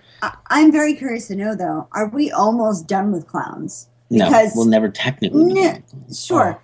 But say a 30-year-old now Mm-hmm. who would have been brought up with clowns as a child back in the late 80s, clowns were scary in the late 80s. So they didn't grow up with clowns being the way that, people who grew up in the 50s and 60s thought clowns. Yeah. So they've always seen clowns as scary. Mm-hmm. Well, the original clown was really the court jester is what it was. Exactly, yeah. That's right. Making fun of the royal family and things like that. But then we took it a step further. And we brought it more into the arena that we see them currently in. Chaos, harbingers of chaos. Exactly. When I see a clown, I think, oh my God, that's why they're always in horror movies. That's why they're always in the creep shows that we watch. That's why they're always in the haunted houses we walk through, because it's the fear of the unknown, really, at the end of it. Who's behind that mask? Who's behind that makeup? We don't know. So apparently it's our own self. Basically, it's our own self staring in the mirror, and that's the evil part of us is the clown, and so we have to be careful how we engage that part of us. So if you have a character like the Joker, they fully embrace the clown, and so they fully embrace chaos. And then you have people in our society like James Holmes, the guy who basically took on the Joker persona and shut up the movie theater. Yep. He was doing that in revenge, yes, and all those things that mass murderers have, but at the same time, he wanted specifically dressing up as the Joker to be an action of chaos. It's crazy. And he's at the highest form of psychosis as well. Mm-hmm. Because he took on this persona of this character. Even in court, he'd come into the bright orange hair. Absolutely. He still tried to play it off. You should see him now. I mean, he's just... It's a very weird and very strange but also fascinating thing about, this individual. And, he's just going on trial right now, I think, actually, that's happening. And that's just scary, and it's disturbing all at the same time how somebody could take on or be that disturbed, rather, Yes, to take on that. start. It's all about really our country or society's mental health. I mean, it's been a lot of people tell me that are in the mental health field. In fact, we interviewed recently Clarissa Cole, and she was the first woman to ever work on San Quentin's death row. She worked directly with the serial killers. She has steadily seen a decline in our society, how we handle ourselves and how we even view death these days. Death is no longer where it's almost like we're desensitized to it. Is she advocating against violence in the media? No, she was just saying that we're desensitized to it as a species. Right, it's totally true. You know, we've evolved now to where we have been so immersed in death and destruction and being surrounded by it that it almost becomes commonplace for us in our own minds until you're there, though. Right. You know, anybody can play Call of Duty all day and kill people on a video screen. Whole nother ball game if it's real life. Yes, but there are, like, the difference is in spree killers. Like, they're noticing that spree killers now have this whole thing about self-aggrandizing themselves in the media, and that never used to be there before. Like, it was never about one-upsmanship and, like, how many people you could kill so that you, as an individual, will be remembered in society. And that's, like, our, you know, we're into the self. You know, and we're into the fact of our individual achievements, you know, and negatively. Would you say that they're trying to reach supervillain status? Yeah, all joking absolutely. aside. Absolutely. I mean, that's what they're finding in the spree killers now, that they're all kind of trying to one-ups themselves. That makes a lot of sense because, like you said, it seems to be ramping up. But started really with Columbine, too. Things really took a hard left turn in this country after Columbine. They did. Because you were starting to see that whole spree killer thing really emerge, which is much more frightening, you know, to a society than a serial killer or an urban legend. Because spree happens anywhere, anytime. You know, you have no connection, and it's random. It's the randomness that is so frightening because it's not that you. It's not that you can prevent it by being a good person and not harming other people. It doesn't matter. If you're there, you're there. It's indiscriminate. And I think that is indiscriminate. And I think that really terrorizes people. Yeah, that's some really fascinating points about the self and the selfie culture. And, I mean, we are right absolutely smack dab in the middle of that, and it's actually very frightening to think about where this may go. I mean, if people continue to try to one-up each other, you know, where do you end up? How do you distinguish between people who are behaving in that manner and just plain old terrorists? Where do you draw the line? Very true. They also consider terrorists serial killers, I found out. Very, very, very true. Like Hernandez could almost be considered a serial killer now. Yeah, I've been reading a lot of serial killer sites, and like his name suddenly popped up as a serial killer, and I'm like, why? You know, I was like, no, he's not, but they consider he is because he killed 3 people. So like, once you hit the 3-person status, then technically it could be a serial. There's a threshold number, evidently. That is weird, but like that is. Yeah, but and maybe 4. They're saying maybe even a 4th, and a 5th he shot in the face, but that person just had the poor manners not to die.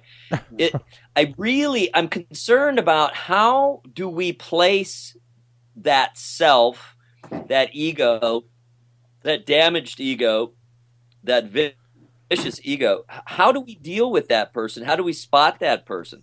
And do we go too far in trying to spot that person in advance so that, in fact, we get into the future crime situation? You know, is that fair? Is that reasonable?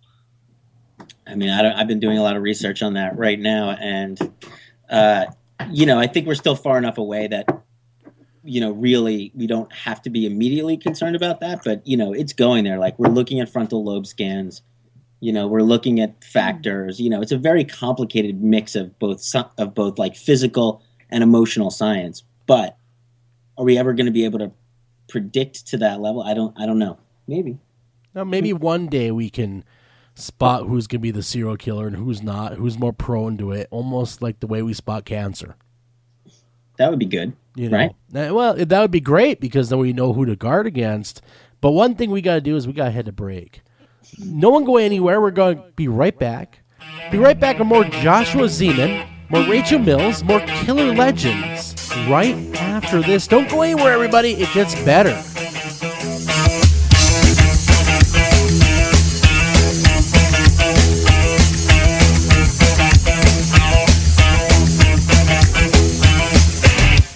It's your ideas, work, and creativity that make it your yard. At Ace, we're here to help with hoses and sprinklers to nurture growth, gardening tools for the shape of good things to come, even the right fertilizer and bug killers to make the grass a little greener. You'll find it all now at Ace, your place, with everything you need for your yard, plus helpful advice, almost like we're right there. Ace, the helpful place. Taking a family of 5 to the amusement park can cost a small fortune. Oh, yeah. So to save some money, we thought, hey, let's bring the amusement park to us. Yeah. Go ahead. All right. Step right up, young man. Are you ready to ride the Wacky Waterfall? That's just the bathtub with the shower head running. Nope, it's the Wacky Waterfall. It's the shower, Dad. Waterfall. Wacky. There's an easier way to save. To get a free rate quote, go to geico.com. Then buy online, over the phone, or at your local Geico office. And welcome to today's lottery drawing. Good luck. And here's today's winning numbers. First one up, it's not yours. Second one, not yours. And another number that's not yours. Okay, this is one number that's yours. It's a 5, but you don't get any money for that. And the final number is not yours. Yep, so chances are you're not going to hit the lottery anytime soon. Don't get us wrong, the lottery can be fun every now and then. Just please don't rely on it for your future savings. How about this? Brew your own coffee at home instead of buying that latte every day. Brown bag it to work instead of ordering in. Ride your bike instead of buying all that gas. These changes alone can save you thousands a year. Thousands. Small changes today, big bucks tomorrow. Feed that piggy bank. Go to feedthepig.org for more free ideas on how to save. Feedthepig.org. This message brought to you by the American Institute of Certified Public Accountants and the Ad Council. Excuse me. Thousands of cancer patients can't afford a place to stay when the best treatment is far from home. A room shouldn't be the difference between life and death. Let's make sure that everyone who needs a room gets one. Let's make some noise. Let's help the American Cancer Society finish the fight. Text ROOM to 41518 to donate $10. Do you have a question for our guest tonight? Don't feel like calling the show? Not a problem. Email those questions to afterhoursam@gmail.com. Again, that's afterhoursam@gmail.com.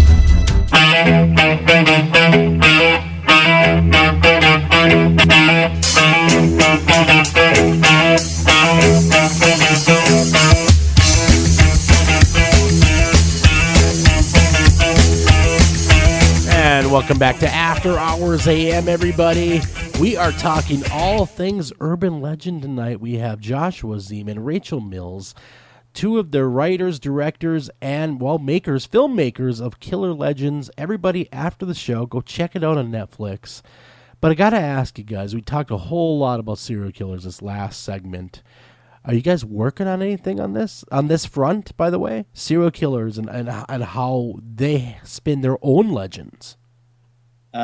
We're doing like a docu-series about 4 unadjudicated serial killer cases around the country that all involve sex workers and kind of the connections that exist between them, both on the micro level and the macro level. Wow, that will be a deep, deep film. I mean, that's really diving into a lot of different territory, right down to sex trafficking. Yeah, it's actually crazy what's going on. And, we like to deal in horror, and this is, a social horror as well. Both real and, what we think about serial killers and the truth about them, and then just the details about these 4 cases specifically. One thing that's always for sure is every society has its seedy underbelly. Mm-hmm. And we're not immune from it. In fact, it's probably, I'm not really going to go on a limb here, but it's come more out in the past 20 years to the forefront than it ever used to. Mm-hmm. Do you think that there's a little bit of a breakdown of society? No, I think it's a very good thing that we at least talk about it and know about it more. I don't know. I mean, they also say that serial killers are going down. What interests us, I think, is this kind of very interesting relationship between sex work and serial killers. Mm-hmm. And how that has always been there. And, even from Jack the Ripper days, and just like, it's just that specific relationship to us is so fascinating. Well, look at the Green River Killer. I mean, that's primarily what he preyed upon. Yeah. Was prostitutes. And then you have the prostitutes that were serial killers. Oh, like Eileen? Exactly. Yeah, Eileen. We love that Eileen. It's interesting we've been researching tons of serial killer cases, and we just keep coming back to Florida in every single way, shape, or form. See, I thought Wisconsin had the... And then there's just so many interesting aspects that surround Florida. See, I thought that Wisconsin was the leader in serial killers, but it turns out it's not. Florida really is. Because Wisconsin has Ed Gein and also, Jeff Dahmer. I mean, a lot of them came from Wisconsin, which I always found odd. Stay away from the cheese. It's the dairy product. Yeah, I was going to say, stay away from the cheese, kids. Stay away from the cheese. The thing about Florida is it's such a magnet. I mean, it's literally a magnet in various ways, and various kinds of people seem to be drawn inexorably down there. Think about it. It sticks out like a thumb below the nation. And, it's a different climate, really, even from the rest of the South, because it's surrounded, because it's a peninsula, in essence. And, it's just such a strange place. I think the humidity literally drives people nuts. Never thought of it like that. And that, I think that's part of it. And then you also have such bizarre stratification. Florida is like a microcosm. You have the Miami area could not be more different than the Panhandle, which is the Deep South. Miami has nothing to do with the South, other than that it happens to be South. Sure. There's nothing Southern about it. And, and then you have the resorts, you have the, family resorts, the whole Orlando market, and then you have the beaches. So, all of these are different and appeal to different people in different ways. So you get this bizarre admixture of all these different kinds of people. And for whatever reason, whether it be zombies, homeless zombies eating people's faces, or, killing foreigners, because there's a lot of foreigners visiting there. I mean, it is a weird, weird place. And part of it's the internet, it's a meme that Florida is the weirdest place. But I think perhaps in this case, it really is. And by the way, I do agree with you, Josh. I think that things aren't necessarily getting worse in terms of how society functions. I think these ugly underbelly aspects, I think they really are like wounds. And you have to clean out and expose the wound to air, in order for it to heal. And otherwise, it just keeps festering. So while there's lots of problems that come from information, too much information, ubiquity of information, access to information, the internet, the digital era, there's a real upside to it as well. True. It's one of the things that actually we push in this docuseries is the idea that using the internet for things like databases, which it's crazy that we don't have a federally mandated adult missing persons database. Mm-hmm. And so, a lot of what we do is we also talk to a lot of web sleuths, basically people who use the internet to solve crimes, citizen sleuthing.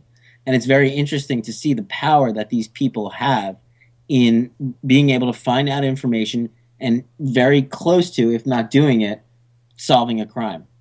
Now, do you think that, getting back to Florida really quick, do you think that it's more concentrated because it's a transient type population? Because so many in, so many out? It could be. We were saying, we're doing, one of the cases that we're doing is Long Island, and for some reason Long Island seems to have this concentration of serial killers because you have this guy Lisk who's been roaming around southern Long Island. You have Joel Rifkin. He was in Long Island. You've got all these guys in Long Island. And so, they asked the same thing. And the experts just say, nope, it's a function of the population. But we were always saying, is it the fact that it's a peninsula, a cul-de-sac? Sure. And somehow, you can't, good stuff, everything goes in, but nothing really gets out. And that's a problem. Very true. Yeah, I mean, it's certainly a problem biologically. If a body, if an organism has no way of jettisoning or it's difficult to jettison the detritus, then, oh my, all kinds of problems ensue. And, Florida has the added element that people are drawn to places just kind of in general where they can go where, the weather suits your clothes. You can survive in Florida much more easily than you can in Minnesota, for example. Very true. Very, very true. And who else has Robert the Doll? Florida does. At the tippy bottom down by Cuba, which we no longer hate. No, we love Cuba. We love your cigars. In fact, why don't you send some to me? No, just kidding. My dad actually has been to Cuba. He had to go through all the machinations, but he's been to Cuba something like 5 times in the last 10 years. And his angle is through the whole Olympic movement. He made friends with one of the heads of their Olympic committee. So he's been able to spend time there. I'm very interested to see what he thinks the differences will be, when he goes next or when he goes in a few years, when there's been a little bit of time for this to start having ramifications. I'm very curious to see how things will change. He'll see McDonald's down there. That'll be the biggest change. I've been to Cuba. Everyone will rejoice. A Subway in every corner. Really, seriously, I mean, it's going to open it up more to American trade. Oh, just wait till the Americans get in there. Are you kidding me? Yeah, it's going to become fast food mecca. Totally, it'll get blown. And we'll bring serial killers with us. Quite honestly, that's our other great export: is serial killers. It'll be back like the 50s. It'll be like Ricky Ricardo. Well, exactly. You got some splaining to do. Yeah, exactly. But what I find interesting about the work you guys are doing is it's shedding light on a lot of these urban legends that we never necessarily dug for ourselves to find out the truth behind them. And I think that's been a wonderful service to everybody that's always wondered. And most of these urban legends, it seems, 9 times out of 10, they have a kernel of truth, but the truth gets so overblown and it becomes this huge monster it never was. Mm-hmm. What is that process? What do you guys see that process as? What are the mechanisms of that process? Which process? From the original crime, the kernel of truth, to the full-blown urban legend with filigrees and footnotes and Yeah, I think it's a lot of Hollywood. I think it's a lot of, we all had these stories. And for me, coming on, I was a researcher and having to figure out, what connection did these urban legends, like how could I find a story that could support that? Sure. That was really, and it wasn't that hard, which was really interesting. So I knew all these urban legends existed from a child, around the campfire, but I didn't know that I could backtrack and actually find supporting evidence of a community reacting a certain way. Now, was the evidence pretty easy to come by? Was it really kind of just sitting there on the surface, or did you guys really have to dig for a lot of it? Well, what's interesting is with the babysitter, that was not a story we were going to include because we couldn't find substantial evidence that, being a babysitter, you might get killed. It would increase your chances of being killed if you were in fact a babysitter. Right. So no FBI crime report saying, hey, if you're a babysitter, you're 10 times more likely to be maimed. But that is that's the first thing I've ever heard is the phone call coming from inside the house. Sure. That was one of the first urban legends I ever heard. Check the children. The children, exactly. And why was the babysitter the kind of victim du jour of the 1980s? It was always the babysitter. Yeah, it was Halloween, never... Halloween was originally going to be called The Babysitter. Yes. Yeah, Jamie Lee Curtis screaming, going crazy. Absolutely. I mean, there it is, another babysitter tale, which turned out to be her crazy brother, but it's still a babysitter tale at its heart. Same thing, same story. Mm-hmm. Yeah, they were going to call it The Babysitter, but then it was being released on Halloween, so they called it Halloween.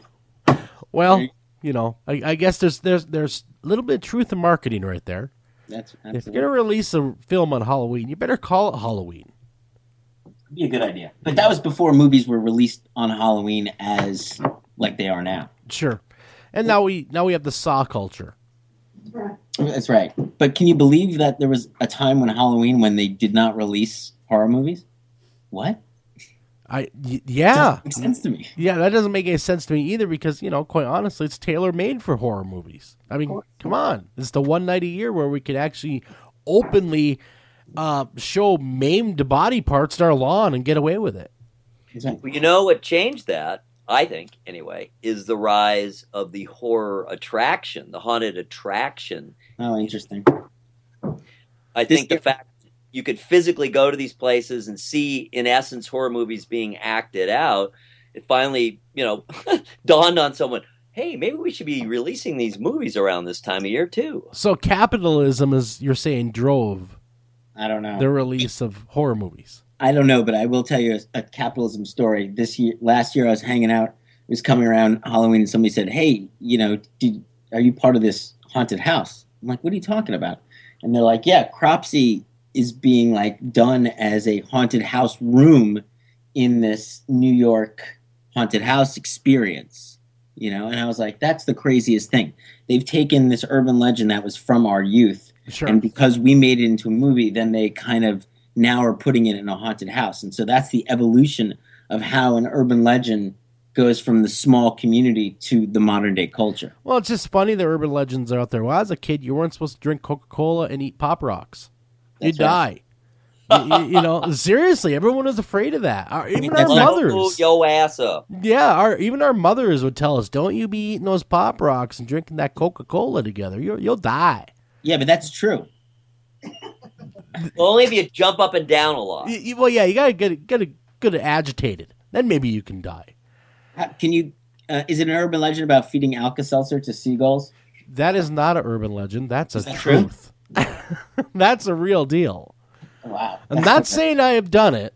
But exactly. You answered a little too easily. I might have witnessed it happen one time, and that is no urban legend. Yeah. They may die, but they don't have a tummy ache anymore. No, they don't have a tummy ache anymore, and I don't advise anybody listening to this radio program to take part in any kind of animal abuse. So, just want to get that out there. But urban legends are everywhere. Everywhere we look, look how many urban legends filter through our lives on a daily basis. It's unreal when you sit and think about it. It's true. What's the craziest urban legend you've heard? Oh boy, I've heard lots of urban legends. Oh, let's see. I have heard, the biggest, craziest one right now that I've heard in the last maybe 2 years is the whole black-eyed children phenomena. Right. What's that? The black-eyed children, the ones with the big eyes, they're all black. And they come to your home and they try to get in your house and they say, we're just children. We need to use your phone. Yeah, but that's totally just like an internet urban legend. But here's the thing. This urban legend's easily busted in my mind because look how many people own cell phones now that can take video. If these people are truly coming to your door, I'd be the first guy to whip out my smartphone. Yeah, but don't you know that's like the new proof of today. Yeah. Like it used to be that you would just say it happened to a friend of mine. Sure. So they called urban legends friend of friends. Sure. Yeah. And so that was the proof that kids needed back in the day. But now we're all very much smarter. Good urban legend though needs that separation. Right. But nowadays to prove urban legends, we take manipulated pictures and manipulated cell phones as the proof that it really happened. Sure. But I get email after email about people claiming to encounter these black-eyed children. And when they're pressed upon, well, give me more information, there's no information to be found. It's more of I was home alone, and these kids came to my house, tale, basically, or this happened to my buddy. He told me all about it. Exactly. There's a separation again. It happened to my buddy. I've interviewed Brian Bethel, who is considered the founder, of the black-eyed kid, black-eyed child. Depends where you are. There's black-eyed kids and there's black-eyed children if you're in the UK. But he's the guy. I can see, where is he? Texas, I believe. And he's the one he was a reasonably well respected. He's a journalist, so hey, journalists never lie. And he's the one who told kind of the story of he was in a shopping center and about approximately 12-year-old. Just the whole foundation myth.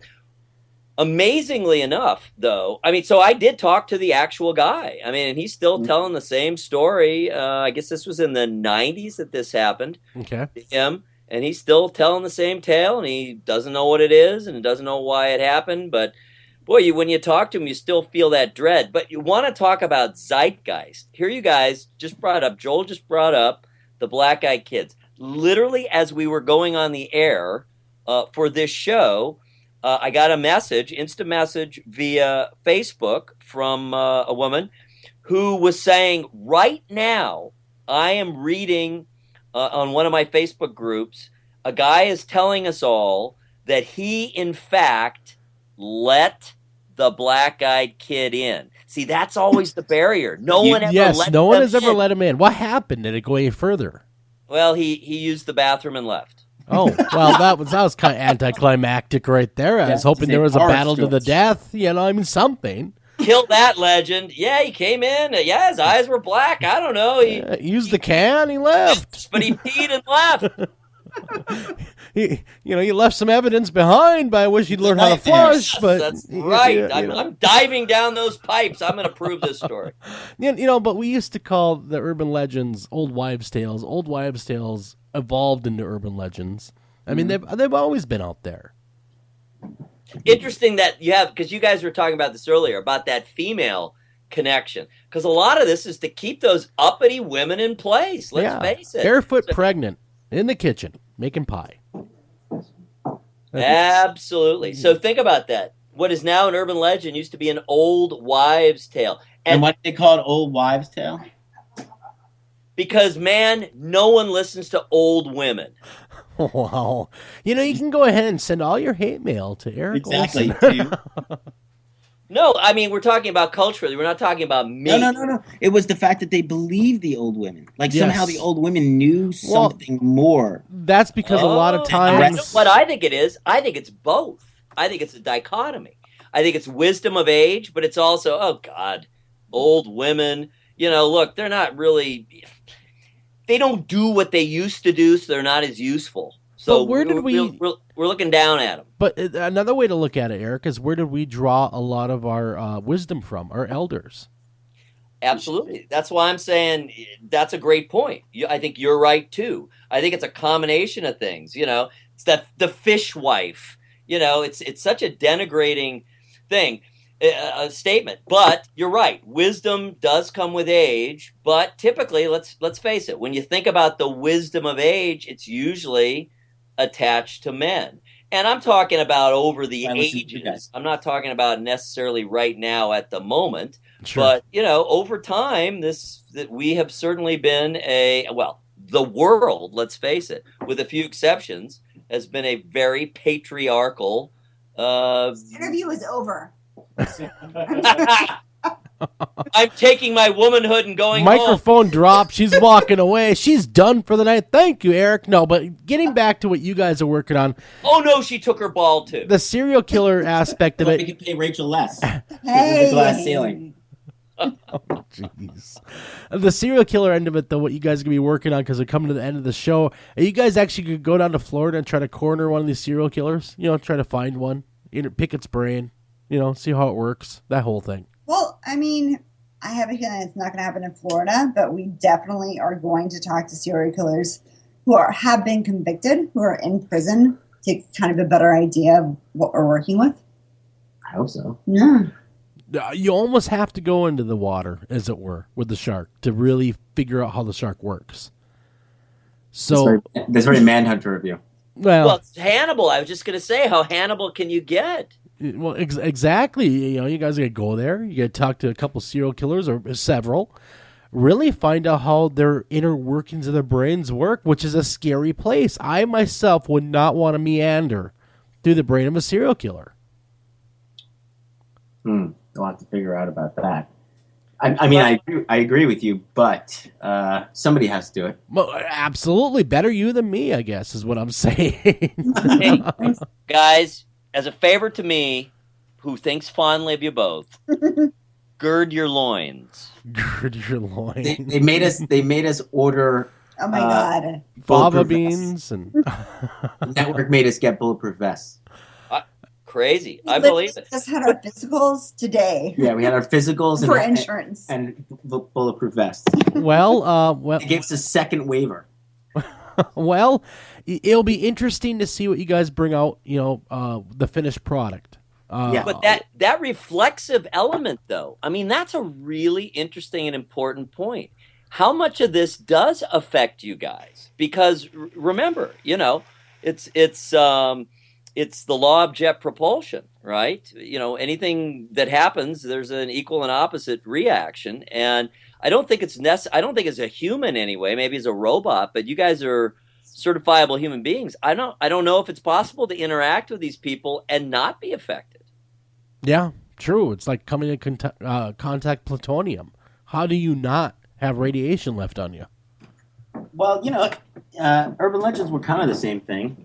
But yes, I guess it is a lot worse because it's really about the evil that men do, and not stories. The evils of storytelling. I mean, taking a real hard look and a real travel into the evil hearts of men would be, it would be a daunting task for anybody. And my hat's off to you guys for tackling such a hard subject matter. Appreciate it. Thanks. When you look into the void looks back. This is true. We have about 5 minutes left of the show. Great. Why don't you guys tell everyone where they can, get your movies, see your movies, contact you, or where they can really see more of your stuff? I think Killer Legends just went on Netflix, so that's been very exciting because the Netflix community is a great community, and they've really embraced Cropsy, which has been great. And if you actually want to get any of the bonus features from Cropsy or Killer Legends, you have to go to VHX. We have the extras for both films on VHX.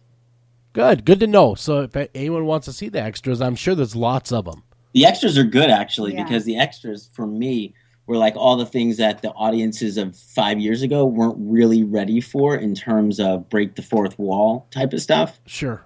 And so now I think, with the Jinx and with all these true crime things where you have a lot more narrator, personal connection. I mean, sometimes it works well and sometimes it doesn't. A lot of process. Yeah, a lot of process. It's a lot about the process of movie making. To me, that's very interesting, because you as, going in there and what and, sometimes they say that documentarians can know as much as a detective as about a case. And so I find that very interesting. It's interesting that you bring that up because I was interviewing George Romero one time.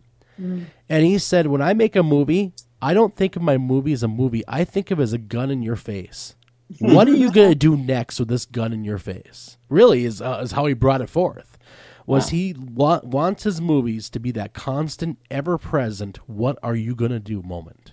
Yeah, I mean, I think that's a great way of looking at it. I think that's we definitely try and keep the pedal to the metal if we can in terms of bringing information to the audience because audiences are smart. They can take it. They can process it. We don't have to know everything, but we can still move on as long as you're in the hands of somebody who knows the story that they're telling. Exactly. I couldn't agree more. Thank you both for coming on the show. It's really been a great interview, or great discussion, rather. I look forward to seeing more from you guys. Thank you. Thank you. And just as you guys leave, you guys have any advice for the would-be urban legend buster out there? The same guy, the guy that wants to do what you're doing just for himself. No, I would say find that story that you heard from your grandfather. Yeah. And don't lose it. And tell other people. The story, the one thing that's so great about urban legends and as well, even, a younger generation, is that we all grow up with these stories. And so we all have one. Exactly. Everybody has a story. We just have to dig it up. But that's it for this edition of After Hours AM, everybody. I really enjoyed it. Would like to thank everyone for being here. Eric, thank you again for being the co-host, as always. And until next time, take care, love each other, and be careful eating those Pop Rocks.